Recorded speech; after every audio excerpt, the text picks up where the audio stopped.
ಜಿ5 ಇರುವಾಗ ನೀವು ನಿಮ್ಮ ನೆಚ್ಚಿನ ಶೋಗಳನ್ನ ಎಂದಿಗೂ ಮಿಸ್ ಮಾಡಿಕೊಳ್ಳುವುದಿಲ್ಲ. ಅದು ಸಂಪೂರ್ಣ ಉಚಿತವಾಗಿ.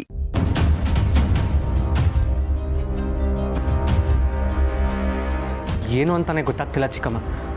ಒಬ್ಬೊಬ್ರು ಒಂದೊಂಥರ ಮಾತಾಡ್ತಿದ್ದಾರೆ. ಇವ್ರು ಮಾತಾಡ್ತಿರೋದು ಕೇಳ್ತಿದ್ರೆ ಮನ್ಸಲ್ಲಿ ಒಂಥರ ಒದ್ದಾಟ. ಯಾವ್ದು ಸರಿ ಯಾವ್ದು ತಪ್ಪು ಅಂತಾನೆ ಗೊತ್ತಾಗ್ತಿಲ್ಲ. ನಾನು ಮಾಡ್ತಾ ಇರೋದೇ ತಪ್ಪ, ಅವ್ರು ಹೇಳ್ತಾ ಇರೋದೇ ಸರಿನಾ?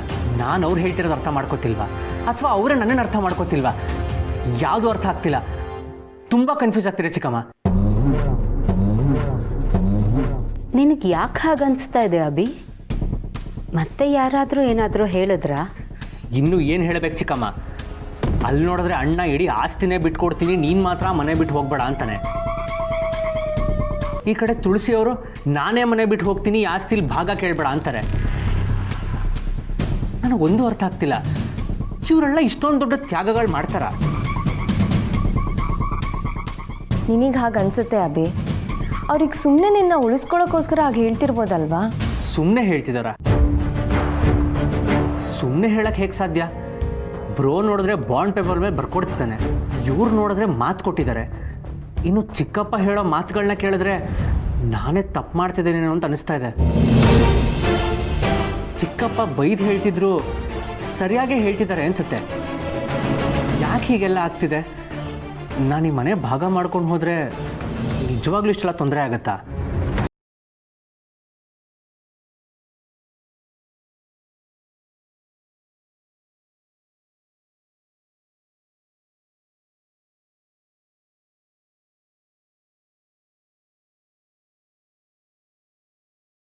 ಭಾಗ ಕೇಳಿದ್ದು, ಮನೆ ಬಿಟ್ಟು ಹೋಗ್ತೀನಿ ಅಂದಿದ್ದು ನನಗೂ ಇಷ್ಟ ಇಲ್ಲ.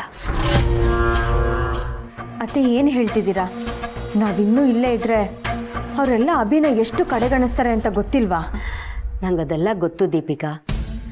ನಾನು ಹೇಳ್ತಿರೋದು ನನಗಿಷ್ಟ ಇಲ್ಲ ಅಂತ. ನನ್ನ ಹಾಗೇನೆ ಎಲ್ಲರೂ ಅವ್ರವ್ರ ದೃಷ್ಟಿಲೇ ಯೋಚನೆ ಮಾಡೋದು. ಆದರೆ ಅಭಿ ಜಾಗದಲ್ಲಿ ನಿಂತು ಯಾರು ಯೋಚನೆ ಮಾಡಿರಲ್ಲ. ನಾವೆಲ್ಲರೂ ನಮ್ಮ ಮೂಗಿನೇರಕ್ಕೆ ಮಾತಾಡ್ಬೋದು, ಆದರೆ ಅಭಿಗಾಗ್ತಿರೋ ಅವಮಾನ ಅವನಿಗೆ ಗೊತ್ತು. ಹಾಗಾದ್ರೆ ನನಗೆ ಮನೇಲಿ ಭಾಗ ಕೇಳಿದ್ದು ಸರಿ ಅಂತ ಹೇಳ್ತಿದ್ರು, ತಪ್ಪು ಅಂತ ಹೇಳ್ತಿದ್ರು ಚಿಕ್ಕಮ್ಮ? ಇಲ್ಲಿ ಸರಿ ತಪ್ಪುಗಳ ಬಗ್ಗೆ ಯೋಚನೆ ಮಾಡೋದಕ್ಕಿಂತ ಅವಶ್ಯಕತೆಗಳ ಬಗ್ಗೆ ಯೋಚನೆ ಮಾಡಬೇಕು ಅಭಿ. ಈ ಮನೆಯವ್ರು ಎಲ್ಲರ ಜೊತೆ ನಿಂತ್ಕೊಂಡಾಗ ನಾನು ಅವ್ರ ಹಾಗೆ ಮಾತಾಡಬೇಕು ಅಲ್ವಾ? ಈಗ ಹೇಗಾದರೂ ಮಾಡಿ ಈ ಮನೆ ಭಾಗ ಆಗೋದನ್ನು ತಪ್ಪಿಸ್ಬೇಕು. ಅದಕ್ಕೋಸ್ಕರ ಅವರೆಲ್ಲರೂ ಸೋಲೋಕೆ ಸಿದ್ಧವಾಗಿದ್ದಾರೆ. ಅವ್ರು ಸೋತು ನಿನ್ನನ್ನು ಸೋಲ್ಸೋಕೆ ಪ್ರಯತ್ನ ಪಡ್ತಿದ್ದಾರೆ. ಇಲ್ಲ ಚಿಕ್ಕಮ್ಮ, ನಾನು ಸೋಲೋ ಮಾತೇ ಇಲ್ಲ. ನನ್ನ ನಿರ್ಧಾರದ ಬಗ್ಗೆ ನಿಮಗೆ ನಂಬಿಕೆ ಇದೆ ಅಲ್ವಾ? ಅಷ್ಟು ಸಾಕು. ಇವ್ರ ಘನತೆಗೋಸ್ಕರ ನನ್ನ ಜೀವನನ ಬಲಿ ಕೊಡೋಕ್ಕಾಗಲ್ಲ. ಮನೆ ಹೊಡಿಲಿಲ್ಲ ಅಂತ ಇವತ್ತು ಇವ್ರ ಮರ್ಯಾದೆ ಉಳಿಸ್ಕೋಬೋದು, ಆದರೆ ನಾನು ಈ ಮನೆಯಲ್ಲಿ ಯಾವುದೋ ಮೂಲೆಯಲ್ಲಿ ಕೈ ಕಟ್ಕೊಂಡು ನಿಂತ್ಕೊಳ್ಳೋಕ್ಕೆ ಇಷ್ಟ ಇಲ್ಲ. ಇನ್ನೇನೇ ಆದರೂ ನನ್ನ ನಿರ್ಧಾರ ನಾನು ಬದಲಾಯಿಸಲ್ಲ. ಜಿ5 ಆಪ್ ಡೌನ್ಲೋಡ್ ಮಾಡಿ ಎಲ್ಲಾ ಸಂಚಿಕೆಗಳನ್ನು ಸಂಪೂರ್ಣ ಉಚಿತವಾಗಿ ನೋಡಿ.